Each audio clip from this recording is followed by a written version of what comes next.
10 நாள் 20 நாள்ல எப்படி மேம் பண்ண முடியும் சொல்லுங்க? சரியா இருக்கிற நாடா இருந்ததுன்னா 5 நிமிஷத்துல வேலை முடிஞ்சிடும். ஆனா சரியா இல்லை. எல்லாமே சரி பண்ணணும். போலீஸ்லேருந்து, நிதித்துறையிலேருந்து, எல்லா மகளிர்லேருந்து எல்லாமே இனிமேல் சரி பண்ணி எல்லா ஊழலும் இருக்கிற எம்எல்ஏ கிட்ட இருக்கிற பணம்லாம் வாங்கிடணும். அப்புறம் இவங்கெல்லாம் வந்து அந்த ராசாலாம் தேவையில்லாமல் பேசுகிறான், இந்த உதயநிதி தேவையில்லாமல் பேசுகிறான்.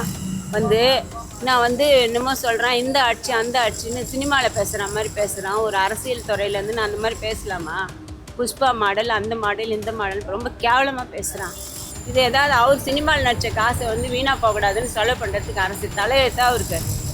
இந்த பேச்செல்லாம் வாங்கிறதுக்கு ஒரு முகத்தை தொடக்கிறதுக்கு 5 பேர் 6 பேர் இருப்பாங்க. அப்படியேப்பட்ட மனுஷனுக்கு இப்படிலாம் ஒரு வார்த்தை கேட்கணுமா? விஜய்னா எங்கள் உயிர் சொல்லுங்கள். போயிட்டு எல்லா ஜனங்கள்லாம் அப்படியே கண்ணுக்குள்ளே நிற்கிறாரு. அப்படியே பார்த்துன்னே இருக்கணும் போல இருக்குது. 60 நாளில் என்னத்தமா அவர் பண்ணுவார்? அவர் சொன்னது செய்வார். இந்த ஆட்சி தான் பெஸ்ட்டு. இந்த ஆட்சி தான் பெஸ்ட். நாங்கள் மக்கள் விரும்பலை, இலவசம் விரும்பலை. ஒரு வேலை கொடுத்து ஒரு தொழிலுக்கு ஏதோ 10 ரூபா லோன் மாதிரி கொடுத்து அந்த மாதிரி ஹெல்ப் பண்ணால் போதும் எங்களுக்கு. இப்பவுமே இதுக்கு மேலே அவர் தான் வருவார். அவர் தான் உட்காரணும். எழுந்துக்க முடியாது அவரால். சேரை விட்டு எழுந்துக்கவே விடமாட்டோம். நாங்கள் விடமாட்டோம். அவரே போனானாலும் நாங்கள் விடமாட்டோம். நாங்கள் உட்கார வச்சுருவோம். ஆமாம், இப்போ டிஎம்கே அரசு முன்னாடி கொண்டு வந்த திட்டங்களை மட்டும்தான் விஜய் ஃபாலோ பண்ணிட்டு இருக்காரு. புதுசாக எந்த திட்டங்களும் ஃபாலோ பண்ணலை அப்படின்னு சொல்லி மக்கள் நிறைய பேர் குற்றச்சாட்டு வச்சிருக்காங்க. இதை பற்றி நீங்கள் என்ன நினைக்கிறீங்க? 60 நாளில் என்னத்தமா அவர் பண்ணுவார்? அவர் இன்னும் அவர் சீட்டு எங்கே இருக்குது, புக்கு எங்கே இருக்குது, நோட்டு எங்கே இருக்குதுன்னே பார்க்கல. அதுக்குள்ளே ஜனங்க இப்படி பேச தப்பு இல்லையாம்மா? அதெல்லாம் பேசி கீசி அவர் எடுத்து முடிவு பண்ணி எங்கே என்ன இருக்குதுன்னு பார்க்க வேண்டாம்மா? பார்த்து தான் செய்யணும். அதுக்குள்ளே மக்கள் அவசரப்படக்கூடாதும்மா. அவருக்கான செயல்கள் எல்லாமே கரெக்டாக செஞ்சிட்டு இருக்காருன்னு நினைக்கிறீங்களா? அப்படின்னு இல்லை, இப்போ செய்வார். இதெல்லாம் முடிச்சு உக்காந்து எது எங்கே என்ன இருக்குது எவ்வளோ இருக்குது பார்த்து எதை அவரால் சொன்னது செய்வார். அதுக்கு மேலே செய்ய முடியலன்னா கூட சொன்னதே செய்வார். இப்போ டிஎம்கே ஆட்சியா இல்லை டிவிகே ஆட்சியா, இது ரெண்டுத்துல எந்த ஆட்சி பெஸ்ட்டுன்னு நீங்கள் நினைக்கிறீங்க? இந்த ஆட்சி தான் பெஸ்ட்டு. இந்த ஆட்சி தான் பெஸ்ட். அது இப்போ சார் இப்போ தான் உக்காந்துருக்கிறேன். அவங்க 1 ரூபா கூட கல்யாணால் வைக்கவே இல்லை. எல்லா துறையிலையும் அவங்க இன்ஸ்ட்ரக்ஷன் எடுத்து சரி பண்ணணும். அது ரொம்ப லேட்டாகும். இலவசமே வேண்டான்னு சொல்லிடுங்க. அவர் போடுன்னு ஏதோ போடணுமேன்னு போடுறாரு. ஆனால் தரேன்னு தான் சொல்கிறாரு. இவ்வளோ சீக்கிரம் பண்ண முடியாது அவங்களால.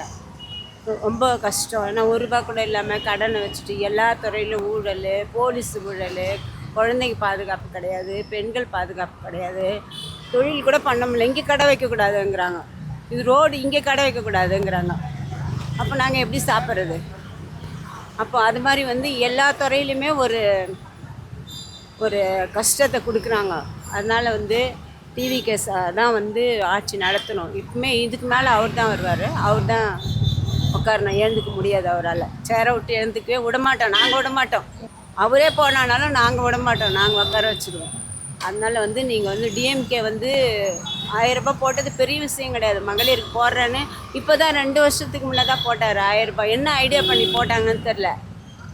என்ன ஐடியாவில் பண்ணி அடுத்தது ஜெயிக்கணுன்றதுனால 1000 ரூபா போட்டாங்களா, 5000 ரூபாய் கொடுத்தாங்களா, 3000 ரூபாய் கொடுத்தாங்களா, 6000 ரூபாய் கொடுத்தாங்களான்னு இது நமக்கு தெரியாது. உள்ளே ஏதோ வேலை நடந்திருக்கு, எங்களுக்கு தெரியாது. அதனால் இந்த 1000 ரூபாய் போடுறது சும்மா இப்போ ஜனங்க கஷ்டப்பட போகிறாங்களேன்னு 1000 ரூபா போடுறாங்க. அது கூட நாங்கள் வேண்டான்னு தான் சொல்கிறோம். எங்களுக்கு தேவையில்லை 1000 ரூபாய். நாங்கள் ஏதோ பூ கட்டுறோம், வீட்டு வேலைக்கு போகிறோம், நாங்கள் சாப்பிட்டுக்கிறோம். அதை விட ஒரு பையனுக்கு வேலை இல்லை. அந்த மாதிரி அவர் சார் இப்போ நிறைய ஸ்கீமெல்லாம் போடுறாங்க. வேலைக்கு கவர்மெண்ட் வேலைக்கே போடுறாங்க. பணம்லாம் கேட்கல, எதுவுமே வேணான்றாங்க. அதனால் அவர் அதெல்லாம் பண்ணிட்டுருக்காரு. ஒரு 10 நாள் 20 நாளில் எப்படி மேம் பண்ண முடியும் சொல்லுங்கள்? 40 நாளில் ஏதாவது பண்ண முடியும்? அவ்வளோ ஒரு ஃபேமிலியே நம்மளால் அரேஞ்ச் பண்ண முடியல. அவ்வளோ பெரிய நாட்டை சரி சரியாக இருக்கிற நாடாக இருந்ததுன்னா 5 நிமிஷத்தில் வேலை முடிஞ்சிடும். ஆனால் சரியாக இல்லை. எல்லாமே சரி பண்ணணும். போலீஸ்லேருந்து, நிதித்துறையிலேருந்து, எல்லா மகளிர்லேருந்து எல்லாமே இனிமேல் சரி பண்ணி எல்லா ஊழலும் இருக்கிற எம்எல்ஏ கிட்ட இருக்கிற பணம்லாம் வாங்கிடணும். இப்போது ஏடிஎம்கேல இருந்தது, டிஎம்கேல இருந்தது எல்லாமே சேர்த்து வச்சுருக்காங்க பாருங்கள். சசிகலா பார்க்குறேன், நேற்று வைர நெக்லஸ் ஜெயலலிதா அம்மா கட்சியிலேருந்து தான் நான் இங்கே வந்தேன். அம்மா ஒரு மூக்குத்தி கூட போட மாட்டாங்க, ஒரு கம்பல் கூட நேற்று பார்க்குறேன் டிவியில். இதுலேருந்து இது வரைக்கும் வைரக்கல்லில் போட்டிருக்கா. கட்சிக்கு வரா. அவங்களாம் கொள்ளையடிச்ச பணம் தானே, அவங்க கையிலேருந்து எல்லாத்தையும் வாங்கட்டும். சார் வாங்கிடுவார், ஆனால் விடமாட்டார். 5 பைசா விடமாட்டார். வாங்கிட்டு நல்லா ஆட்சி நடத்துகிறாரு. இன்னும் கொஞ்சம் டைம் எடுத்து எல்லாமே எங்களுக்கு இலவசமே நீங்களே சொல்லிவிடுங்க. நாங்கள் மக்கள் விரும்பலை, இலவசம் விரும்பலை.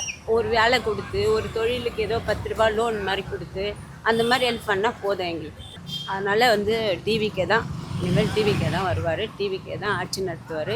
விஜய்னா எங்கள் உயிர் சொல்லுங்கள் போயிட்டு எல்லா ஜனங்கள்லாம் அப்படியே அப்படியே கண்ணுக்குள்ளே நிற்கிறாரு, அப்படியே பார்த்துன்னே இருக்கணும் போல இருக்குது. அப்புறம் இவங்கெல்லாம் வந்து அந்த ராசாலாம் தேவையில்லாமல் பேசுகிறான், இந்த உதயநிதி தேவையில்லாமல் பேசுகிறான். வந்து நான் வந்து என்னமோ சொல்கிறேன், இந்த ஆட்சி அந்த ஆட்சின்னு சினிமாவில் பேசுகிற மாதிரி பேசுகிறான். ஒரு அரசியல் துறையிலேருந்து நான் அந்த மாதிரி பேசலாமா? புஷ்பா மாடல், அந்த மாடல், இந்த மாடல் ரொம்ப கேவலமாக பேசுகிறான். ரொம்ப எங்களுக்கு அடிச்சிடலாம் போல இருக்குது, எங்களுக்கு அவ்வளோ ஆத்திரமாக வருது. அப்படிலாம் பேசலாமா? இந்த ராசா வேறு 2Gயில் வந்து நான் பேட்டி கொடுத்துக்கிறேன், புக்கு வச்சுக்கிறேன் வீட்டில், இங்கே தான் பேட்டி கொடுத்து வச்சுருக்கேன். 2G ஸ்பெக்ட்ரமில் போனாங்கல்ல 2 பேரும் உள்ள, அதெல்லாம் வச்சுக்கின்னு நம்மளை வந்து எதுக்கு சொல்கிறான்? இப்போ வந்தவங்கள எதுக்கு சொல்கிறான்? இல்லை கொள்ளடிச்சு வச்சுக்கிறோமா, திருடி வச்சுருக்கிறோமா? இது ஏதாவது அவர் சினிமாவில் நடித்த காசை வந்து வீணாக போகக்கூடாதுன்னு செலவு பண்ணுறதுக்கு அரசு தலையெழுத்தாக அவருக்கு இந்த பேச்செல்லாம் வாங்கிறதுக்கு. ஒரு முகத்தை தொடக்கிறதுக்கு 5 பேர் 6 பேர் இருப்பாங்க. அப்படியேப்பட்ட மனுஷனுக்கு இப்படிலாம் ஒரு வார்த்தை கேட்கணுமா? அதான் இவ்வளோ டிஎம்கேல வந்து இவ்வளோ பண்ணியிருக்காங்க. இதுக்கு மேலெல்லாம் டிஎம்கே வரக்கூடாது, நாங்கள் வரவும் விடமாட்டோம். டிஎம்கே வரக்கூடாது, ஏடிஎம்கே வரக்கூடாது. ஒன்லி காங்கிரஸு, ஒன்லி பிஜேபியும் கிடையாது. காங்கிரஸ் மேலே இங்கே விஜய். நிம்மதியாக இருக்கலாம் 2 பேரும். இவங்க 2 பேரும் நல்லா பேசி நமக்கு எல்லாம் நல்லது பண்ணுவாங்க.